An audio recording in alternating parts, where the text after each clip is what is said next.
எத்தனையோ கிருபை என் உயிர்க்கு செய்தாரே, எத்தனையோ கிருபை. இத்தனை மூடி சுத்தினதும் அன்றி, இத்தனை மூடி சுத்தினதும் அன்றி, செத்திடாத ஜீவனை மீட்டதம் என்னாலுமே துதிப்பார். என்னாலுமே என்னாலுமே துதிப்பார்.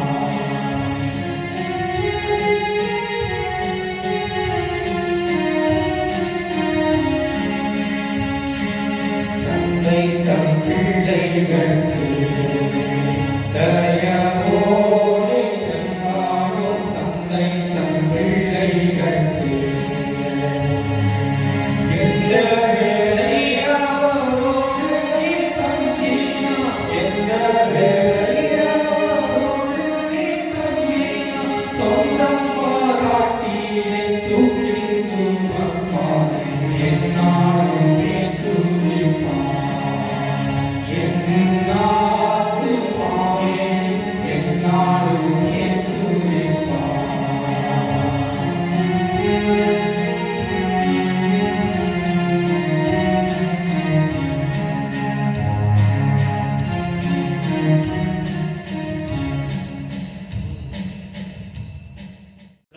பள்ளி பின்வரும் 6ஆம் ஞாயிறாகிய இன்றைக்கால் திருமறை பாடல் வாசிக்க நாம் கேட்போம். முதலாவது சங்கீதம் 68 வசனங்கள் 1 முதல் 10 வரை வாசிக்க நாம் கேட்போம். சங்கீதம் 68ஆம் அதிகாரம் வசனங்கள் 1 முதல் 10 முடிய. தேவன் எழுந்தருளுவார், அவருடைய சத்துருக்கள் சிதறுண்டு, அவரை பார்க்கிறவர்கள் அவருக்கு முன்பாக ஓடி போவார்கள். புகை பறக்கடிக்கப்படுவது போல அவர்களை பறக்கடிப்பீர். மெழுகு அக்கினி முன் உருகுவது போல துன்மார்க்கர் தேவனுக்கு முன் அழிவார்கள். நீதிமான்களோ தேவனுக்கு முன்பாக மகிழ்ந்து களிகூர்ந்து ஆனந்த சந்தோஷம் அடைவார்கள். தேவனை பாடி அவருடைய நாமத்தை கீர்த்தனம் பண்ணுங்கள். வனாந்தரங்களில் ஏறி வருகிறவருக்கு வழியை ஆயத்த பண்ணுங்கள். அவருடைய நாமம் யெகோவா, அவருக்கு முன்பாக களிகூருங்கள். தேவனுடைய பரிசுத்த வாசஸ்தலங்களில் இருக்கிற தேவன் திக்கற்ற பிள்ளைகளுக்கு தகப்பனும் விதவைகளுக்கு நியாயம் விசாரிக்கிறவருமாய் இருக்கிறார். தேவன் தனிமையாய் இருக்கிறவர்களுக்கு வீடு வாசல் ஏற்படுத்தி கண்டுண்டவர்களை விடுதலையாக்குகிறார். துரோகிகளோ வறண்ட பூமியில் தங்குவார்கள். தேவனே, நீர் உம்முடைய ஜனங்களுக்கு முன்னே சென்று அவாந்தர வழியிலே நடந்து வருகையில் பூமி அதிர்ந்தது. தேவனாகிய உமக்கு முன்பாக வானமும் பொழிந்தது. இஸ்ரவேலின் தேவனாய் இருக்கிற தேவனுக்கு முன்பாக இந்த சீனாய் மலையும் அசைந்தது. தேவனே, சம்பூர்ணமான மழையை பெய்ய பண்ணினீர். இளைத்து போன உமது சுதந்திரத்தை திடப்படுத்தினீர். உம்முடைய மந்தை அதிலே தங்கியிருந்தது. தேவனே, உம்முடைய தயையினாலே ஏழைகள் பராமரிக்கிறீர். ஆமென். இன்றைக்கான திருமறை பாகம் அப்போஸ்தலர் நடவடிக்கைகள் 1ஆம் அதிகாரம் 12 முதல் 26 வரை வாசிக்க நாம் கவனமாக கேட்போம். அப்போஸ்தலர் 1ஆம் அதிகாரம் 12 முதல் 26 வரை. அப்பொழுது அவர்கள் எருசலேமுக்கு சமீபமாய் ஒரு ஓய்வு நாள் பிரயாண தூரத்தில் இருக்கிற ஒலிவுமலை எனப்பட்ட மலையிலிருந்து எருசலேமுக்கு திரும்ப போனார்கள். அவர்கள் அங்கே வந்தபோது மேல் வீட்டில் ஏறினார்கள். அதில் பேதுருவும் யாக்கோபும் யோவானும் அந்திரேயாவும் பிலிப்பும் தோமாவும் பர்த்தலோமேயும் மத்தேயும் அல்பேயுவின் குமாரனாகிய யாக்கோபும் செல்லோத்தே எனப்பட்ட சீமோனும் யாக்கோபின் சகோதரனாகிய யூதாவும் தங்கியிருந்தார்கள். அங்கே இவர்கள் எல்லாரும் ஸ்திரீகளோடும் இயேசுவின் தாயாகிய மரியாளோடும் அவருடைய சகோதரர்களோடும் கூட ஒருமனப்பட்டு ஜெபத்திலும் வேண்டுதலிலும் தரித்திருந்தார்கள். அந்நாட்களிலே சீஷர்களில் ஏறக்குறைய 120 பேர் கூடியிருந்த போது அவர்கள் நடுவிலே பேதுரு எழுந்து நின்று, சகோதரரே, இயேசுவை பிடித்தவர்களுக்கு வழிகாட்டின யூதாசை குறித்து பரிசுத்த ஆவி தாவீதின் வாக்கினால் முன் சொன்ன வேத வாக்கியம் நிறைவேற வேண்டியதாயிருந்தது. அவன் எங்களில் ஒருவனாக எண்ணப்பட்டு இந்த ஊழியத்திலே பங்கு பெற்றவனாயிருந்தான். அநீதத்தின் கூலியினால் அவன் ஒரு நிலத்தை சம்பாதித்து தலை கீழாக விழுந்தான். அவன் வயிறு வெடித்து உடலெல்லாம் சரிந்து போயிற்று. இது எருசலேமில் உள்ள குடிகள் யாவருக்கும் தெரிந்திருக்கிறது. அதனாலே அந்த நிலம் அவர்களுடைய பாஷையிலே இரத்த நிலம் என்ற அர்த்தம் கொள்ளாமலும் அக்கெல் தமா எனப்பட்டிருக்கிறது. சங்கீத புத்தகத்திலே அவருடைய வாசஸ்தலம் வாழாக கடவுது, ஒருவனும் அதில் வாசம் பண்ணாதிருப்பானாக என்றும் அவனுடைய கண்காணிப்பை வேறொருவன் பெறக்கடவன் என்றும் எழுதியிருக்கிறது. ஆதலால் யோவான் ஸ்நானம் கொடுத்த நாள் முதற்கொண்டு கர்த்தராகிய இயேசுவானவர் நம்மிடத்திலிருந்து உயர எடுத்துக் கொள்ளப்பட்ட நாள் வரைக்கும் அவர் நம்மிடத்தில் சஞ்சரித்திருந்த காலங்களில் எல்லாம் எங்களுடனே கூட இருந்த மனுஷர்களில் ஒருவன் அவர் உயிரோடு எழுந்தது குறித்து எங்களுடனே கூட சாட்சியாக ஏற்படுத்த வேண்டும் என்றான். அப்பொழுது அவர்கள் யுஸ்து என்னும் மறுநாமம் உள்ள பர்சபா எனப்பட்ட யோசேப்பும் மத்தியாவும் ஆகிய இவ்விரண்டு பேரையும் நிறுத்தி, எல்லாருடைய இருதங்களையும் அறிந்திருக்கிற கர்த்தாவே, யூதாஸ் என்பவன் தனக்குரிய இடத்துக்கு போகும்படி எழுந்து போன இந்த ஊழியத்திலும் இந்த அப்போஸ்தல பட்டணத்திலும் பங்கு பெறுவதற்காக இவ்விரண்டு பேரில் தேவரீர் தெரிந்து கொண்டவனை எங்களுக்கு காண்பித்தருளும் என்று ஜெபம் பண்ணி பின்பு அவர்களை குறித்து சீட்டு போட்டார்கள். சீட்டு மத்தியாவின் பேருக்கு விழுந்தது. அப்பொழுது அவன் 11 அப்போஸ்தலருடனே சேர்த்துக் கொள்ளப்பட்டான் என்பதுவே. இன்றைக்கு குறிப்பிட்டிருக்கிற நிருப வாக்கியம் அப்போஸ்தலனாகிய பேதுருவின் முதலாம் நிருபம் 4ஆம் அதிகாரம் வசனங்கள் 12 முதல் 19 வரை வாசிக்க நாம் கேட்போம். இன்றைய நாளுக்கான நிருப பகுதி 1 பேதுரு 4ஆவது அதிகாரம் வசனங்கள் 12 19 முடிய, தொடர்ந்து 5ஆவது அதிகாரம் 6 11 முடிய. பிரியமானவர்களே, உங்களை சோதிக்கும்படி உங்கள் நடுவில் பற்றி இருக்கிற அக்னியை குறித்து ஏதோ புதுமை என்று திகையாமல் கிறிஸ்துவின் மகிமை வெளிப்படும் போது நீங்கள் களித்து மகிழும்படியாக அவருடைய பாடுகளுக்கு நீங்கள் பங்காளிகளானதால் சந்தோஷப்படுங்கள். நீங்கள் கிறிஸ்துவின் நாமத்தின் நிமித்தம் நிந்திக்கப்பட்டால் பாக்கியவான்கள். ஏனென்றால் தேவனுடைய ஆவியாகிய மகிமையுள்ள ஆவியானவர் உங்கள் மேல் தங்கியிருக்கிறார். அவராலே தூஷிக்கப்படுகிறார், உங்களாலே மகிமைப்படுகிறார். ஆதலால் உங்களில் ஒருவனும் கொலைபாதகனாயாவது, திருடனாயாவது, பொல்லாங்கு செய்தவனாயாவது, அந்நிய காரியங்களில் தலைத்துக் கொண்டவனாயாவது பாடுபடுகிறவனாய் இருக்கக்கூடாது. ஒருவன் கிறிஸ்துவனாய் இருப்பதினால் பாடுபட்டால் வெட்டப்படாமல் இருந்து அது நிமித்தம் தேவனை மகிமைப்படுத்த கடவன். நியாயத்திற்கு தேவனுடைய வீட்டிலே துண்ணும் காலமாய் இருக்கிறது. முந்தி நம்மிடத்திலே அது துவங்கினால் தேவனுடைய சுவிசேஷத்திற்கு கீழ்ப்படியாதவர்களின் முடிவு என்னமாய் இருக்கும்? நீதிமானே ரட்சிக்கப்படுவது அரிதானால் பக்தி இல்லாதவனும் பாவியும் எங்கே நிற்பான்? ஆகையால் தேவனுடைய சித்தத்தின்படி பாடு அனுபவிக்கிறவர்கள் நன்மை செய்பவர்களாய் தங்கள் ஆத்துமாக்களை உண்மையுள்ள சிருஷ்டி கர்த்தராகிய அவருக்கு ஒப்புக் கொடுக்க கடவர்கள். தொடர்ந்து 5ஆவது அதிகாரம் 6 முதல் 11 முடிய. ஆகையால் ஏற்ற காலத்திலே தேவன் உங்களை உயர்த்தும்படிக்கு அவருடைய பலத்த கைக்குள் அடங்கியிருங்கள். அவர் உங்களை விசாரிக்கரானபடியால் உங்கள் கவலைகளையெல்லாம் அவர் மேல் வைத்து விடுங்கள். தெளிந்த புத்தியுள்ளவர்களாயிருங்கள், விழித்திருங்கள்.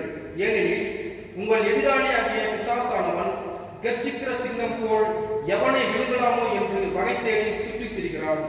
விசுவாசத்தில் உறுதியாயிருந்து அவனுக்கு எதிர்த்து நில்லுங்கள். உலகத்துக்குள்ள உங்கள் சகோதரர்களிடத்திலே அப்படிப்பட்ட பாடுகள் நிறைவேறி இருக்கிறது என்று அறிந்திருக்கிறீர்களே. கிறிஸ்து இயேசுவுக்குள் நம்மை தமது நித்திய மகிமைக்குள் அழைத்தவராய் இருக்கிற சகல கிருபையும் பொருந்திய தேவன் தாமை கொஞ்ச காலம் பாடு அனுபவிக்கிற உங்களை சீர்படுத்தி சிறப்படுத்தி பலப்படுத்தி நிலைநிறுத்துவாராக. அவருக்கே மகிமையும் வல்லமையும் சதா காலங்களிலும் உண்டாயிருப்பதாக. ஆமென். இந்த நாளுக்கான நிருப பகுதி வாசித்து முடித்தாயிற்று. அல்லேலூயா, அல்லேலூயா, அல்லேலூயா. அப்படி இன்னைக்கு குறிப்பிட்டிருக்கிற நற்செய்தி வாக்கியம் யோவான் எழுதின நற்செய்தி நூல் 17ஆம் அதிகாரம் வசனம் 1 முதல் 11 வரை வாசிக்கலாம் கேட்போம். ஆண்டவரே, உமக்கு மகிமை உண்டாவதாக. யோவான் எழுதின நற்செய்தி நூல் 17ஆம் அதிகாரம் வசனங்கள் 1 முதல் 11 வரை வாசிக்கலாம் கேட்போம். இன்றைக்கான சுவிசேஷ பகுதி அது யோவான் 17ஆம் அதிகாரம் 1 முதல் 11 வரை.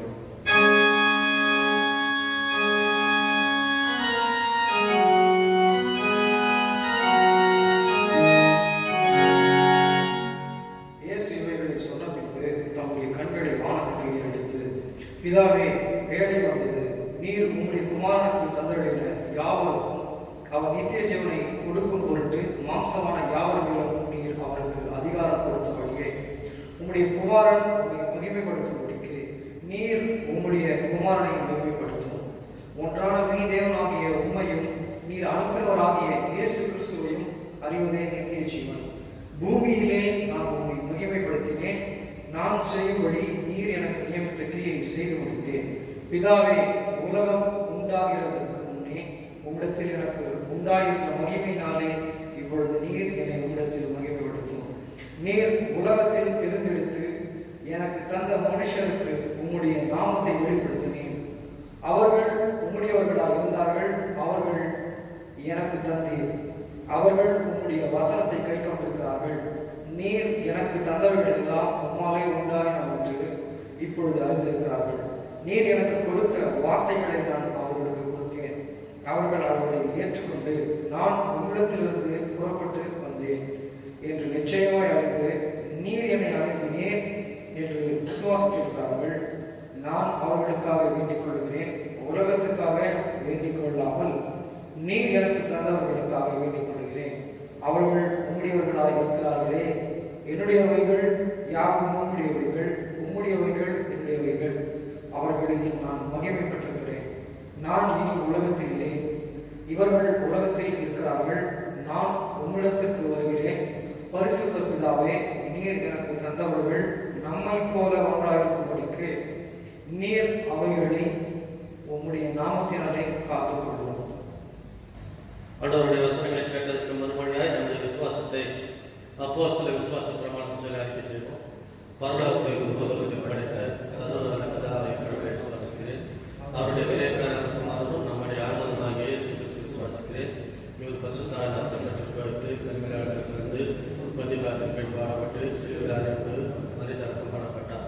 3ஆம் நாள் மருத்துவத்தில் உயிர்த்தெழுந்து பருத்திகேறி பிதாவை கடவுளை வலதாசில் வைத்திருக்கிறார். அவ்விடத்திலிருந்து உயிரோடு மருத்துவம் நியாயத்திற்கு வருவார். பரிசுத்த ஆவியானவரை விசுவாசிக்கிறேன். பொதுவான பரிசுத்த கிறிஸ்தவ சபையும் கிறிஸ்தவரோட ஐக்கியமும் பாவ மன்னிப்பும் சரீர உயிர்த்தெழுதலும் நித்திய ஜீவனும் உடனே விசுவாசிக்கிறேன்.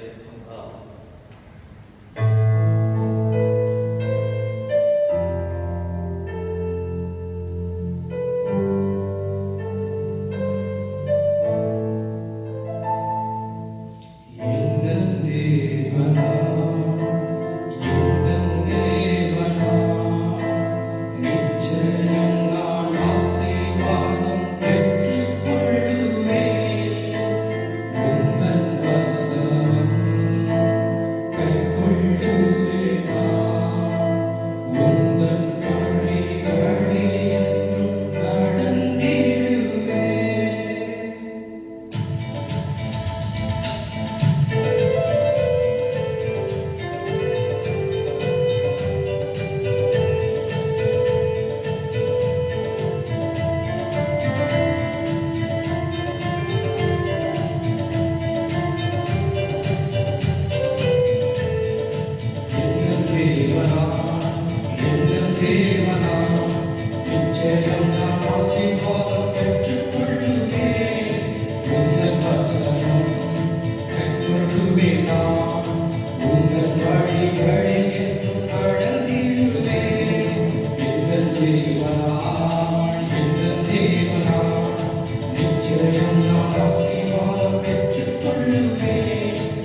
போய்விடும்.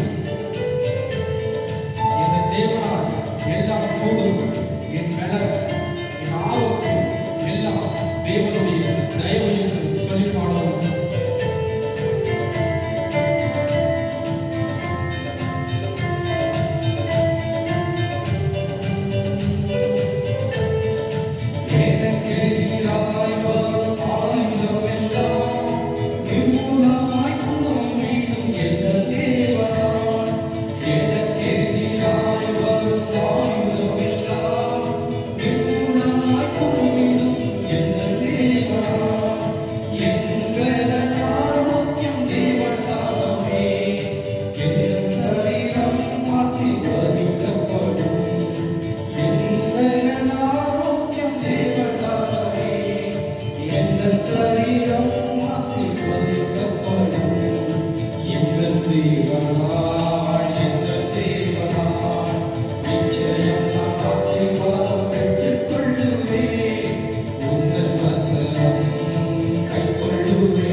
நமது பிதாவாகிய கடவுளிலிருந்தும் மகா பிரதான ஆசாரியராக இந்த பூமியில மட்டுமல்ல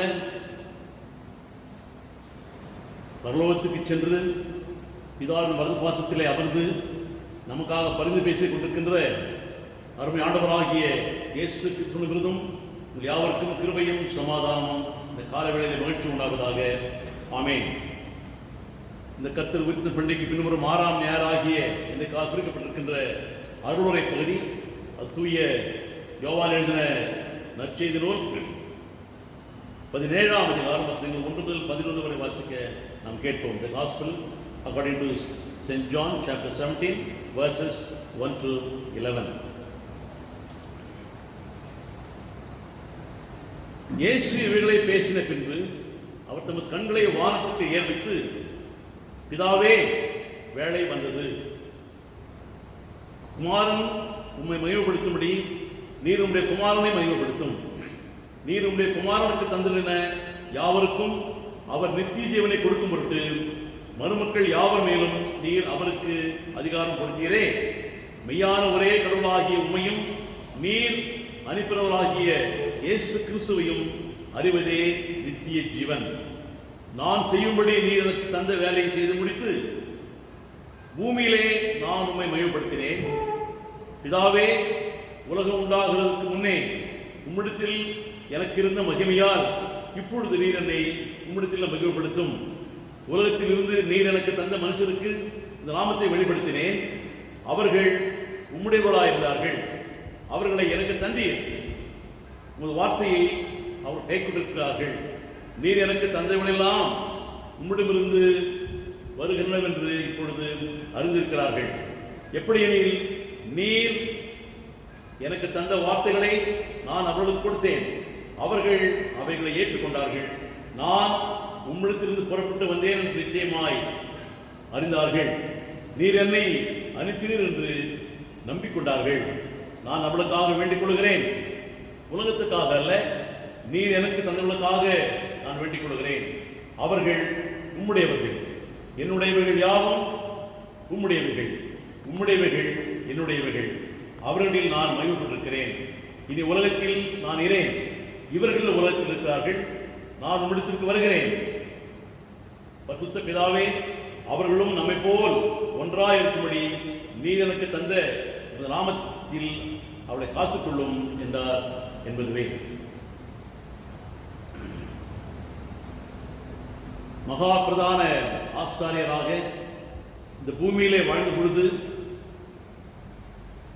தமது சொந்தமானவர்களுக்காகவும் குறிப்பாக சீடர்களுக்காகவும் இன்றைக்கு விசுவாசத்தில் வாழ்ந்து வருகிற விசுவாச மக்களாகிய நமக்காகவும் அனைத்து மக்களுக்காகவும் பிதாவிடத்தை பரிந்து பேசிக் கொண்டிருக்கின்ற அருமை இரட்சகர் மகா பிரதான ஆசாரியர் இயேசு கிறிஸ்துவுக்குள் அன்பாக நேசிக்கப்பட்ட விசுவாசிகளை, நீரிலே வாழ்கின்ற உயிரினங்கள், மீன் போன்றவைகள் நீரில் இருக்கின்ற ஆக்சிஜன் எடுத்துக்கொண்டு அவைகள் மூச்சு விட்டு சுவாசித்து உயிர் வாழ்கின்றன. அதே போல தரையிலே வாழ்கின்ற உயிரினங்கள் காற்றில் இருக்கின்ற ஆக்சிஜன் எடுத்துக்கொண்டு அவள் தரையிலே வாழ்கின்றன. மீனை தூக்கி தரையிலே போட்டால் மீன் இறந்துவிடும். அதே தரையிலே வாழ்கின்ற உயிரினங்களை நாம் நீருக்குள் போட்டால் அவைகள் மறுத்துவிடும். ஒரு சில பிராணிகள் நீரிலும் வாழ்கின்றன, நிலத்திலும் வாழ்கின்றன. எடுத்துக்காட்டாக தவளை போன்றவர்கள், தவளை முதலை போன்றவர்கள் நீரிலே நிலத்தில் வாழ்கின்ற இரு வாழ்வு என்று அழைக்கப்பட்டது, ஆம்பிபியாஸ் என்று அழைக்கப்பட்டுள்ளது. அதுபோல ஆண்டவராக இயேசு கிறிஸ்து இந்த பூமியிலே வாழ்ந்த பொழுது மட்டுமல்ல, அவர் பூமியில வாழ்ந்த பொழுது அநேக ஜபங்களை செய்தார், அநேக வேண்டுதல்களை அவர் பிதாவிடத்திலே ஏறெடுத்தார். மட்டுமல்லாமல் அவர் உயிர்த்தெழுந்து பரத்துக்கு ஏறின பிறகு கூட அவர் பிதாவின் மத பாசத்திலே அமர்ந்து கொண்டு இன்றைக்கு நமக்காக, விசுவாச மக்களுக்காக, அவர் நன்றி வாழ்கிற மக்களுக்காக இடைவிடாமல் அவர் ஜெபித்து பரிந்து பேசிக் கொண்டு காணவராக இருக்கிறார். அதுதான் இங்கே வாசி கேட்ட பகுதியானது நமக்கு சொல்லுகிறது. இயேசு ஒரு யூதனாக ஜெபிக்கும் பழக்கமுடையவராக இருந்தார். He was a man of prayer என்று அழைக்கப்படுகிறது. ஜெபம் அவருடைய மூச்சாக இருந்தது. சுவிசேஷங்களே அவர் காலை மாலை அந்தி சாய வேளைகளிலே அவர் தனித்தும் மற்றும் பிணியாளர்களுக்கு வீதிகளிலும் பிதானுடன் வானத்தை அண்ணாந்து பார்த்து ஜெபித்ததாக அநேக ஜபங்கள் பதிவு செய்யப்பட்டிருக்கின்றன. Prayer was the habitual atmosphere of Jesus' daily life. இயேசுவின் அன்றாட வாழ்க்கையிலே ஜபமானது ஒரு ஒழுங்காக அமைந்திருந்தது. இங்கே சில வசனத்தை வாசிக்கிறேன். மார்க் 1:35 அதிகாலையிலே இருட்டோடே அவர் வனாந்தரமான இடத்திற்கு போய் அங்கே ஜெபித்துக் கொண்டிருந்தார். மார்க் 6:46 ஜனங்களை அவர் அனுப்பிவிட்ட பின்பு அவர் ஜெபமண்ண மலையின் மேல் ஏறினார். மார்க் 7:33-34 அவர் கொனைவானுடைய செவிடனை அவர் குணப்படுத்தும் பொழுது அவர் வானத்தை அண்ணாத பார்த்து எப்பத்தா திறவுண்டமோ என்று சொல்லி ஜெபித்தார். மார்க் 6:41 பசியோடு இருந்த அநேக மக்களுக்கு 5 அப்பத்தையும் 2 மீன்களையும் அவர் பகிர்ந்து கொடுத்த பொழுது அவர் வானத்தை அண்ணாந்து பார்த்து ஜெபித்தார். லூக்கா 6:12-13 கீழே அப்போஸ்தலர் தெரிந்து கொள்கிற பொழுது பரிசுத்தானுடைய வழிகாட்டுதலுக்காக இறைவனுடைய வழிகாட்டுதலுக்காக அவர் ஜெபித்ததாக எழுதப்பட்டிருக்கிறது. லூக்கா 3:22 இயேசு கிறிஸ்து ஞானஸ்நானம் பெறும் பொழுது ஜெபித்ததாக பதிவு செய்யப்பட்டிருக்கிறது. யோவான் 11:49-42 வரை மரித்து போன லாசருவை அவர் உயிரோடு எழுப்பும் முன்பாக அவர் வானத்தை அண்ணாந்து பார்த்து ஜெபித்தார். லூக்கா 22:44 பார்க்கும் பொழுது அவர் கெத்செமனே தோட்டத்திலே சென்று அவர் முழங்கால் பயிட்டு வியாகுலப்பட்டு ஜெபித்ததாக எழுதப்பட்டிருக்கிறது. மற்றும் லூக்கா 23:34 சிலுவையிலே அறையப்பட்ட பொழுது தமக்கு எதிராக இருந்த மக்களை பார்த்து பிதாவே அவருக்கு மன்னியும் தாங்கள் செய்கிறது என்று அறியாதிருக்கிறார்களே என்று சொல்லி அவர் ஜெபித்தார். கடைசியாக அவர் இறுதி மூச்சு அவர் உயிர் விடுகிற பொழுது லூக்கா 23:40 வாசிக்கிறோம்.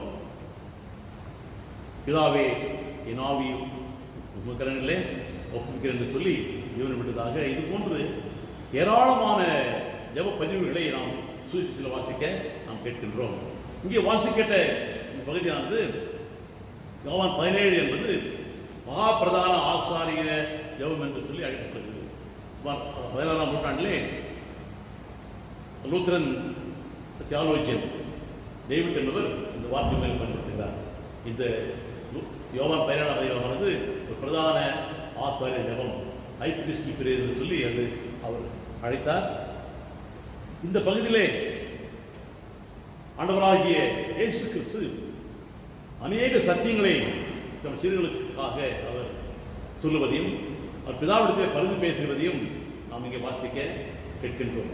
புத்தருடைய நண்பரான மெலங்டன் என்பவர் இந்த பகுதியை முட்டி போட்டு முழால் போயிட்டு தியானம் செய்வதாக வரலாறு கூறுகிறது.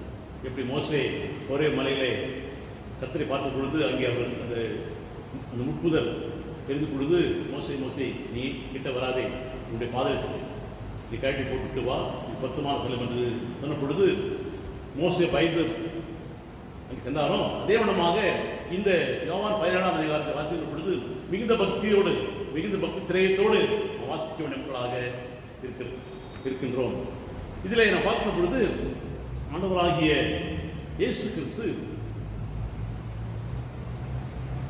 3 பகுதியாக இந்த ஜெபத்தை அவர் சொல்லுகின்றார். முதல் பகுதியிலே தன்னை பற்றியும் தனக்கு மகிமையை இதா வழங்கும்படியாக அவர் கேட்கின்றார். அடுத்த பகுதியிலே தன்னை பின்பற்றி வந்த தனக்கு சொந்தமான பிதாவினாலே அவருக்கு வழங்கப்பட்ட சீடர்களாகிய அந்த அப்போஸ்தலர்களுக்காக அவர் ஜெபிக்கிறார். 3ஆம் கட்டமாக இந்த அப்போஸ்தலர்களுக்கு என்னவெல்லாம் வேண்டும் என்பதற்காகவும் இந்த உலக மக்களுக்கு எது வேண்டும் என்கின்ற அநேக காரியங்கள் குறித்து அவர் இங்கே பிதாவிடத்தை பரிந்து பேசுகிறதாக அமைந்திருக்கிறது. அவர்கள் பிரியமான சகோதரர்களே, இந்த பகுதியானது திருச்சபை பிதாக்களால் பிரதான ஆசாரியர் பரிந்துரை மன்றாட்டு என அழைக்கப்பட்டது. பஸ்கா பண்டிகையின் போது பிரதான ஆசாரியனாக தன்னையே தனது உடலையும் ரத்தத்தையும் பரிசுத்தம் செய்து அதன் வழியாக மகிமை அடையும் உன்னதமான சத்தியம் இங்கே விளக்கப்படுகிறது. இப்பகுதியானது திருவிழப்பாடுகளுக்கு முன்பு இயேசு கிறிஸ்து கடைசி உணவை பரிமாறின பிறகு செய்த ஒரு நீண்ட உரையாடல் இறுதி பகுதியாக எழுதப்பட்டிருக்கிறது. பூமியில் தனது பணியை நிறைவடைவதனால் பிதா மகிமடைவார், அந்த மகிமையை தனக்கும் தன்னுடைய சொந்தமாக தன்னை பின்பற்றி வந்த சிறுகளுக்கும் அவர் வழங்க வேண்டும் என்று சொல்லி இயேசு பரிந்துரை மன்னாட்டாக இதை ஜெபிக்கிறார். இந்த பிதாவின் பணி கடவுளுடைய அன்பு, நித்திய ஜீவன் இவர்களை வெளிப்படுத்துவதாக அமைந்திருந்தது. ஆகவே சிலுவை மரணத்தின் மூலமாக அடைந்த அந்த மகிமையை அவர் இங்கு வெளிப்படுத்துகின்றார். So Jesus prays that God may be glorified by the completion of His work on earth. This work is the revelation of God's love and so the gift of eternal life. ஆண்டவராகிய இயேசு கிறிஸ்து சிலுவையில் அடைந்த அந்த மகிமை நிமித்தமாக அவருடைய அன்பு வெளிப்பட்டது. அந்த அன்பு நிமித்தமாக உலகிலே மக்களுக்கு நித்திய வாழ்வு வழங்கப்பட்டது என்பதை வெளிப்படுத்துகின்ற ஒரு பகுதியாக இது அமைந்திருக்கின்றது. உலக வரலாற்றில் பார்க்கிற பொழுது பொதுவாக காணப்படுகிற ஒரு உண்மை என்னவென்று சொன்னால், பல மனிதர்களுடைய புகழ், மாட்சிமை, சிறப்பு அவருடைய மரணத்தின் போது வெளிப்படுகின்றதாக நாம் பார்க்கின்றோம். இந்த வரலாறு நமக்கு மீண்டுமாக எடுத்துச் சொல்கின்றது. ஒரு மனிதன் எப்படி மரித்தான், எதற்காக மரித்தான், ஏன் மரித்தார் என்பவைகளே மரித்தவர் எப்படிப்பட்டவர், அவரது பண்புகள் இவை எவை, அவர் யார் என்பதை உலகிற்கு எடுத்து காட்டுகிறது. ஒருவர் வாழ்ந்த காலத்தில் பிறரால் அவர் அவமதிக்கப்பட்டிருக்கலாம், தவறாக புரிந்து கொள்ளப்பட்டிருக்கலாம், அல்ல மதி பிழந்தவராக இருக்கலாம், குற்றவாளியாக அவர் தீர்க்கப்பட்டு ஒரு தண்டனை பெற்றிருக்கலாம். ஆனால் அவருடைய மரண வேளையானது அவருடைய உண்மைத்தன்மையை, உண்மையான லட்சியத்தை மக்களுக்கு வெளிப்படுத்துவதாக அமைகின்றது. எடுத்துக்காட்டாக ஆபிரகாம் லிங்கன் அவர் வாழ்ந்த பொழுது அவரை பல பேர் வெறுத்தார்கள். குறிப்பாக அவர் படை வீரர்கள், அவருடைய படைத்தலைவர்கள் அவரை வெறுத்தார்கள். எல்லாம் மிக கல்லிஞ்சம் உள்ளவராக இருந்தார், ரொம்ப ஸ்ட்ரிக்டாக இருந்தனால அவரை உலகில் வாழ்ந்த பொழுது அநேகர் வெறுத்தார்கள். ஆனால் அவர் மறுத்த பொழுது அவரை எல்லாரும் பாராட்டினார்கள். அவர் சொல்லுகின்றார், there lies the greatest ruler of man the world ever seen. உலகம் கண்டிராத ஒரு மாபெரும் மனிதன் இங்கே இருக்கிறார் என்று சொல்லி ஒருவர் சொன்னாராம். ஆகவே ஒரு மரணத்திலே தான் அவருடைய புகழ், மகிமை உள்ளது பார்க்கிறோம். அதே போல பிரான்ஸ் நாட்டுடைய ஒரு புரட்சியாளர் ஜான் ஆஃப் ஆர்க் என்கிற ஒரு பெண்மணியை ஆங்கிலேயர்கள் நெருப்பு இரையாக்கினார்கள். நடுரோட்டில் நிற்க வச்சு அந்த அம்மா கொளுத்தினாங்க. அப்பொழுது அந்த அம்மா எரிகின்ற பொழுது அவர் ஒரு தூய பெண்மணி, அவர் எரிகின்ற பொழுது தீயில் எரியும் போது ஒரு ஆங்கிலேயன், என் ஆன்மா அவரோடு எரிகிறது, ஒரு தூயரை நாம் எரிக்கின்றோமே என்று சொல்லி கலந்ததாக வரலாறு சொல்கிறது. We are all lost because we have burned a saint என்று சொல்லி அந்த ஜான் ஆஃப் ஆர்க் மறித்த பொழுது அது மகிமையை நாம் பார்க்கிறோம். அதே போல நம்முடைய வரலாறு பொழுது வீரபாண்டிய கட்டபொம்மன் மறித்த பொழுது அவரையெல்லாம் எல்லாம் பாராட்டினார்கள். இப்போ அநேக ரத்த சாட்சிகள், அநேக அப்போஸ்தலர்கள் மறிக்கும் பொழுதுதான் ஸ்தேவான் போன்றவர்களுடைய மரணத்திலே தான் மகிமை விளையதாக வரலாறு நமக்கு எடுத்து காட்டுகிறது. அதே வண்ணம் ஆண்டவராகிய இயேசு கிறிஸ்துவினுடைய மகிமை விளைகின்ற ஒரே இடமானது அவருடைய சிலுவை மரணமாக இருக்கின்றது. ஆகவேதான் இயேசு இவளை பேசின பின்பு நமது கண்களை வானத்துக்கு எடுத்து, பிதாவே வேலை வந்தது, குமாரன் உம்மை மகிமைப்படுத்தும்படி நீர் உம்முடைய குமாரனை மகிமைப்படுத்தும் என்று சொல்கிறார். பிதாவை நோக்கி, என் பிதாவே, தந்தையே, என் வேலை வந்துவிட்டது. என்ன அந்த வேலை? அவருடைய மரண வேலை, சிலுவையில் மறிக்கின்ற வேலை வந்துவிட்டது. ஒரு முறை இயேசு கிறிஸ்து இந்த கானாவில் நடந்த கல்யாணத்திலே குறைவேற்ற பொழுது மரியம்மாள் சொன்ன பொழுது, அம்மா உனக்கும் எனக்கும் என்ன, என் வேலை இன்னும் வரவில்லை என்று சொன்னவர் இங்கே பிதாவிடத்திலே என் வேலை வந்தது என்று சொல்கிறார். அது அர்த்தம் என்னவென்று சொன்னால், அந்த வேலை, இந்த பாத்திரம் என்பது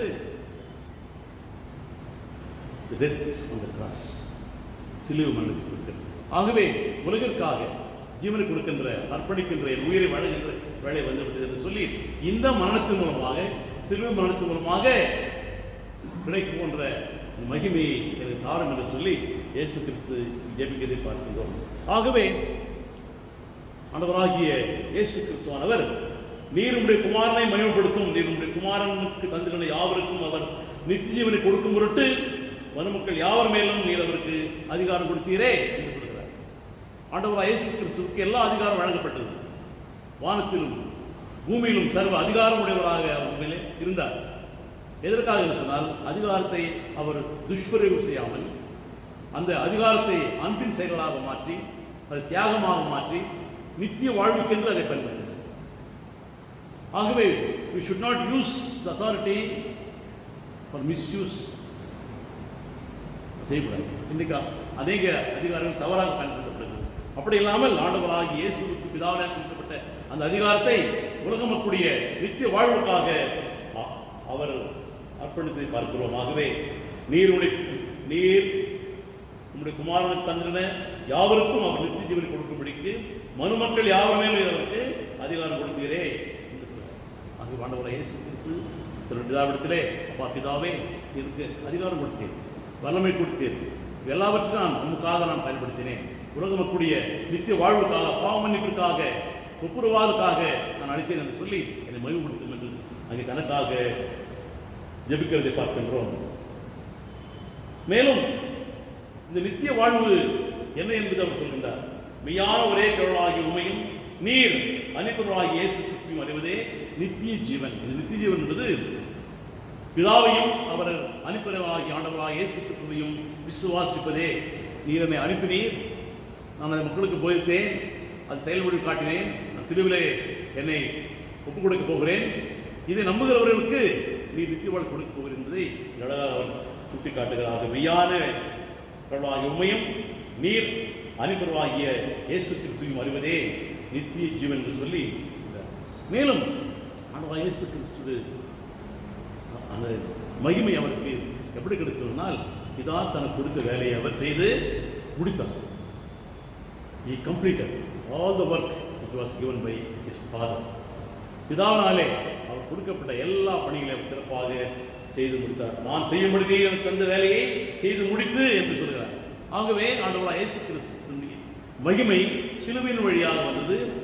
சிலுவையிலே மரிக்கின்ற வேலையை பிதாவாய் கடவுள் அவர் கொடுத்தார், அதை அவர் சபையாக செய்து முடித்தார். ஆகவே இந்த உலகத்திலே கர்த்தாவே பிதாவே எனக்கு கொடுத்த வேலை நான் செய்து முடித்தேன் என்று சொல்லி ஆண்டவராகிய இயேசு கிறிஸ்து இங்கே சொல்கிறார். ஆகவே நான் செய்யும்படி நீ எனக்கு அதை வேலை செய்து முடித்து பூமியில் நான் உண்மை மகிமைப்படுத்தினேன். ஆகவே பிதாவே என்னை மகிமைப்படுத்து. எனக்கு ஏற்கனவே இருந்த இயேசு கிறிஸ்துவானவர் ஆதியிலே பிதாவோடு இருந்தவர், எல்லாம் மகிமை பொருந்து வந்தவர். அவர் மகிமின் ராஜா, கர்த்தாதி கர்த்தா, ராஜாதி ராஜா. அந்த எல்லாவித அந்த அந்தஸ்தையும் இந்த ஸ்டேட்டஸ் எல்லாவற்றையும் அவர் விடுத்து அவர் மனுஷ சாயலாகிய வார்த்தையாக இருந்தவர், தேவனோடு இருந்தவர். எல்லாவற்றையும் அவர் களைந்திருந்துவிட்டு சாதாரண மனுஷனாக பூமியிலே அடிவிலும் எடுத்து சிலுவை பரிந்து தன்னை தாழ்த்தி மனத்திற்கு ஒப்புக் கொடுத்தார். ஆகவே நான் எனக்கு இருந்த அந்த மகிமையை எனக்கு மீண்டும் தாரும் என்று சொல்லி ஆண்டவராகிய இயேசு பிதாவிடத்திலே கேட்கிறார். நியாயம் தானே? பிதா கொடுத்த வேலையை செய்துவிட்டு எனக்கு மகிமை கொடுக்கும் என்பது நியாயம். அந்த வண்ணமாக ஆண்டவராகிய இயேசு கிறிஸ்துவானவர் தனது மகிமை மீண்டும் தாரும் என்று சொல்லி தான் இழந்த, தான் விட்டுக் கொடுத்து வந்த மகிமை பிதாவே எனக்கு தாரும் என்று சொல்லி அவர் தனக்காக ஜெபிக்கிறதாக நாம் இங்கே பார்க்கின்றோம். இதுதான் முதல் பகுதி. முதல் பகுதியிலே ஆண்டவராகிய இயேசு கிறிஸ்து தான் விட்டு வந்த பிதாவோடு தனக்கு இருந்த ஐக்கியத்தில் இருந்த மகிமையை மீண்டும் தனக்கு வழங்கும்படியாக அவர் இங்கே ஜெபிக்கிறதை பார்க்கிறோம்.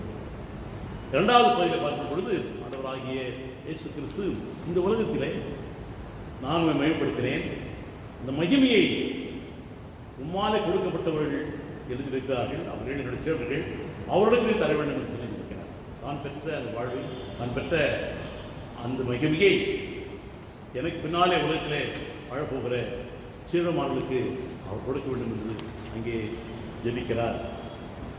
ஆகவே இந்த ஜெபத்திலே இரண்டாம் கட்டமாக நாம் பார்க்கின்றோம். பிதாவே, உலகம் உண்டாவதற்கு முன்பே உம்மிடத்தில் இருக்கிற மகிமையால் இப்பொழுது நீர் என்னை உம்மிடத்தில் பயன்படுத்தும் உலகத்திலிருந்து எனக்கு தந்த மனுஷருக்கு உங்கள் நாமத்தை நான் வெளிப்படுத்தினேன். அவர்கள் உம்முடையவர்களாக இருந்தார்கள், அவர்களை எனக்கு தந்தீர், உங்கள் வார்த்தையை அவர்கள் கைக்கொண்டிருந்தார்கள். அவர்கள் யாருன்னு சொன்னால் அவர் நம்பி வந்த சீடர்கள். அவர்கள் இறைவனால் கொடுக்கப்பட்ட மக்களாக இருந்தார்கள். அவர்கள் கடவுளுக்கு சொந்தமானவர்களாக, இயேசுக்கு சொந்தமான மக்களாக அவர்கள் இருந்தார்கள். ஆகவே அவளுக்காக இயேசு கிறிஸ்து நீ ஜெபிக்கிறதை நாம் பார்க்கிறோம். நீர் எனக்கு தந்தவர்கள் எல்லாம் உம்மிடமிருந்து வருகிறது என்று இப்பொழுது அறிந்திருக்கிறார்கள். எப்படி என்றால், நீர் எனக்கு தந்த வார்த்தைகளை நான் அவர்களுக்கு கொடுத்தேன், அவர்கள் அவைகளை ஏற்றுக்கொண்டார்கள். Who is disciple? ஒரு சீடன் யார் என்று சொன்னால், பிதாவிடமிருந்து வந்த அந்த குமாரனாக இயேசு கிறிஸ்துவில் நம்பிக்கை வைத்து அவர் சொன்ன வார்த்தைகளை கேட்டு அதை ஏற்றுக்கொண்டு வாழ்கிறவர்கள் தான் என்னுடைய சீடர்கள். ஆகவே என்னுடைய சீடர்கள் நான் சொன்ன வார்த்தைகளை கேட்டார்கள், என்னை நம்பினார்கள். நான் பிதாவோட உதயம் என்று அவர்கள் நம்பினார்கள். ஆகவே பிதாவே அவளுக்காக நான் ஜெபிக்கிறேன் என்று சொல்லி இங்கே அடுத்த கட்டமாக இயேசு கிறிஸ்து தம்மை நம்பி வந்த தனக்கு சொந்தமாக இருக்கின்ற தமது சீடர்களுக்காக இருக்கிறதை இங்கே பார்க்கிறோம். 8ஆம் வசனம் பாருங்கள். எப்படி எனில், நீர் எனக்கு தந்த வார்த்தைகளை நான் அவர்கள் கொடுத்தேன், அவர்கள் அவரை ஏற்றுக்கொண்டார்கள், நான் உம்மிடத்திலிருந்து புறப்பட்டு வந்தேன் என்று நிச்சயமாய் அறிந்தார்கள்.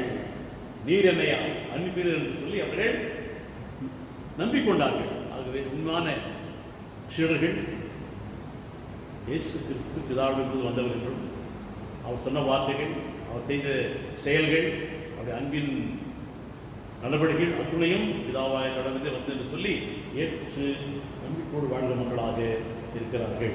ஆகவே அவர்கள் நாம் விசுவாச மக்களாக கற்றாக நாங்கள் ஜெபிப்பது மட்டுமில்லை சாமி, எங்களுக்காக ஜெபி, எங்களுக்காக பரிந்து பேசு. இவர்களுக்கு அநேக மக்கள் இன்றைக்கு எத்தனையோ துன்பத்திலே, எத்தனையோ கஷ்டத்திலே, வேதனையிலே இருக்கிறார்கள் சாமி. ஆகவே அவருக்காக நீர் ஜெபிக்கிறீரே, துதிக்கிறோம் என்று அவை துதிக்கிற மக்களாக, அவருக்கு நன்றி பாராட்ட மக்களாக நாமும் அதே பரிந்துரையை செய்ய அழைக்கிறோம். நாமும் இந்த உலகத்திற்கு பரிந்துரை மாநாடு செய்கிற ஒரு மீடியேட்டர்களாக, மற்றவர்களாக சபையை வைத்திருக்கிறார், சபை மக்களை வைத்திருக்கிறார், விசுவாசிகளை உலகத்து மக்களுக்காக ஜெபிக்கின்ற ஜெப வீரர்களாக வைத்திருக்கிறார். தானியேலைப் போல, அநேக பக்தர்களைப் போல நாமும் ஜெபிக்கிற மக்களாக, குறிப்பாக மற்ற மக்களுக்காக பரிந்து பேசுகிற, பரிந்துரை செய்கிற, முன்னாட்டு செய்கின்ற மக்களாக இருக்க வேண்டும் என்று கர்த்தர் நம்மை இன்றைக்கு அழைக்கிறார். Christ is the greatest high priest. He has been interceding for us. அவர் நாள்தோறும் நமக்காக பரிந்து செய்து கொண்டே இருக்கிறாங்க. நாமும் பிற மக்களுக்காக, ஏழைகளுக்கு, உழைக்கிற மக்களுக்கு, நோயிலே, கஷ்டத்திலே, துன்பத்திலே, கொரோனா போன்ற வைரஸை பாதிக்கப்பட்ட மக்களுக்காக பரிந்துரை மாநாட்டை கர்த்தர் நம்ம இன்றைக்கு அழைக்கிறார். நாம் ஜெபிக்கிற மக்களாக நாம் ஜீவித்து ஜெபமே ஜெயம். ஆகவே நாம் ஜெபத்தின் வழியாக புத்தரை போல, மிலங்கனை போல, அநேக பக்தர்களை போல நாம் ஜெபர்களாக நாம் மாறி இயேசுவே பரிந்து செய்யும் பொழுது நாமும் அவருடைய அடையாளர்களாக, அவருடைய சீர்களாக நாம் உலகத்திலே பரிந்துரை மாநாட்டை மற்ற மக்களாக ஏறெடுத்து அவருக்கு மகிமையாக வாழ தேவதாமங்களை பலப்படுத்தி காத்துள்ளாராக. ஆமென். எல்லாத்துக்கும் மேலே தெய்வீக சமாதானம் ஒரு உள்ளங்களில் கிறிஸ்து காத்துக் கொடுத்தாங்க.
துதியும் ஸ்தோத்திரத்தையும் நன்றி மேலெடுப்போம். இந்த வாரத்தில் ஆராதனையிலே பங்கு பெற்று நம்மை செய்தியிலே வழிநடத்தின போதகர் அருள் இசைக்கேல் அவர்களுக்கு திருச்சபையின் சார்பில் வாழ்த்துக்களையும் ஸ்தோத்திரங்களையும் நன்றியும் தெரிவிக்கிறேன். இது கொடுமையான காலங்களிலே, லாக்டவுனின் காலங்களிலே கர்த்தர் நம்மோடு கூட இருந்து நம்மை பாதுகாத்து பராமரித்து ஆசீர்வதித்து பலப்படுத்தி வழிநடத்தி வருகிறார். கர்த்தருக்கு நாம் என்றென்றும் நன்றி செலுத்த கடமைப்பட்டிருக்கிறோம். ஆயிரக்கணக்கான லட்சக்கணக்கான மக்கள் மடிந்து கொண்டிருக்கிற வேளையிலும் கூட நமக்கு சுகத்தையும் பலத்தையும் ஜீவனை மரணை நம்மை பாதுகாத்து பராமரித்து ஆண்டவர் வழிநடத்தி வருகிறார். கர்த்தர் கொடுத்த கிருபைகளுக்கு நன்றி செலுத்தும்படியாய் மாத காணிக்கைகளையும் ஸ்தோத்திர காணிக்கைகளையும் ஏல காணிக்கைகளையும் செலுத்தி வருகிற உங்கள் யாவருக்கும் திருச்சபையின் சார்பிலே நன்றியை தெரிவிக்கிறேன். உங்களுக்கான ரசீதுகள் வழங்கப்பட்டிருக்கும் என்று நாம் விசுவாசிக்கிறேன். கர்த்தருக்கு சித்தமானால் கூடிய சீக்கிரத்தில் நாம் ஒன்று கூடலாம், ஆண்டவரை மகிமைப்படுத்தலாம். அது வரைக்கும் கர்த்தருடைய கிருபை உங்களோடு கூட இருப்பதாக. இந்த வாரத்திலே பிறந்த நாள், திருமண நாள் மற்றும் விசேஷ நாட்களை கொண்டாடும் உங்கள் ஒவ்வொருவருக்கும் திருச்சபையின் சார்பிலே நல்வாழ்த்துக்களை தெரிவிக்கிறேன். நன்றி. ஜெபம் செய்வோம்.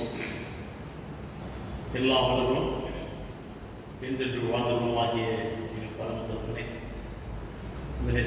ஆகிய இயேசு கிறிஸ்துவை திருக்களாகவும் ஆசாரியராகவும் ராஜாவாகவும் மனுகுலத்தின் மத்தியஸ்தராக அனுப்பி மிக சிறப்பாக மகாபிரதான ஆசாரியராக எங்களுக்காக கொண்டாடுகின்ற ஒரு ஆசாரியராக வைக்கும்போது மற்ற கிருபைக்காக நாங்கள் நன்றி படைக்கும் சுவாமி.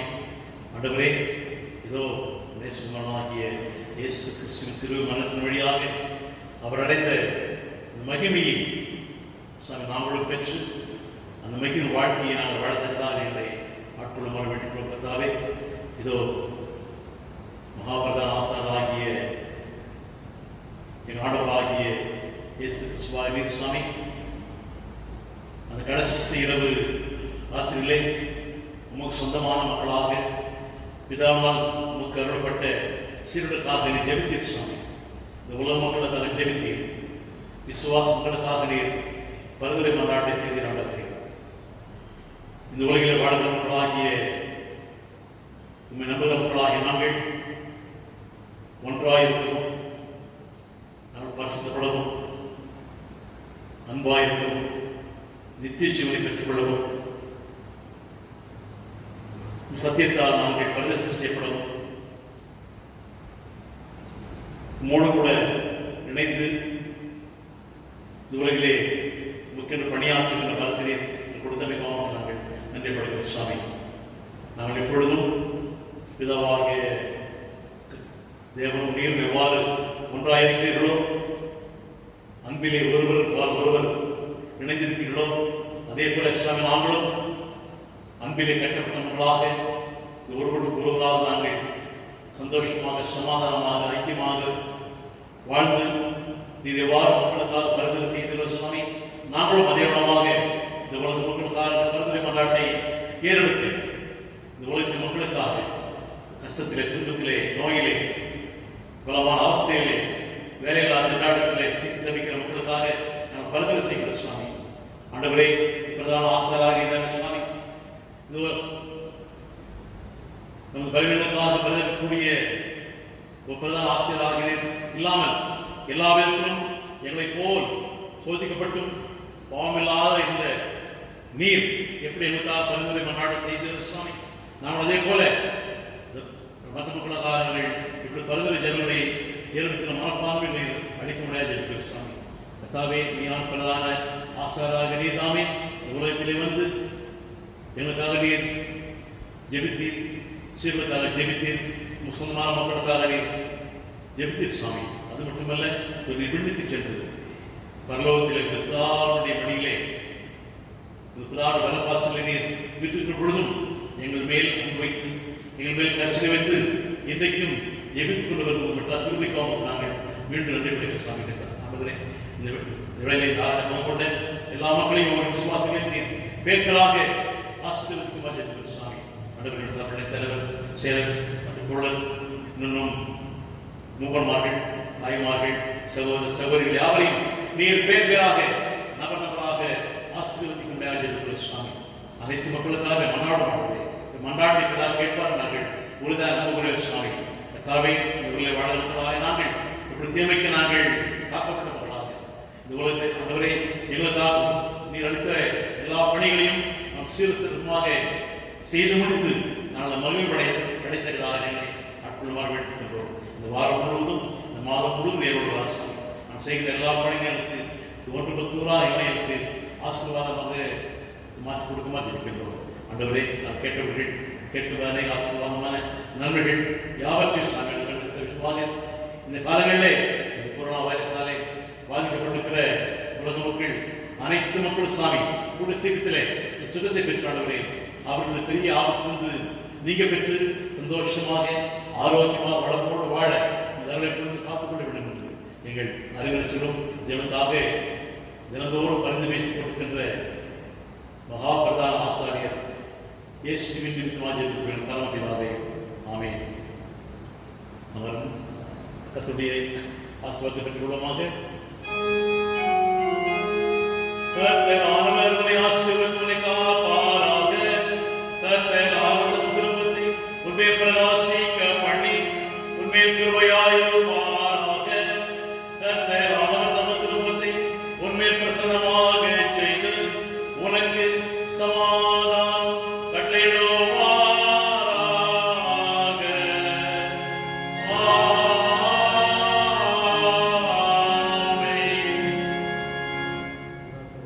கர்த்தரை ஸ்தோத்திரி, என் முழு நாமத்தை ஸ்தோத்திரி, என் ஆத்மாவே கர்த்தரை ஸ்தோத்திரி, அவருடைய உபகாரங்களையும் ஆமென்.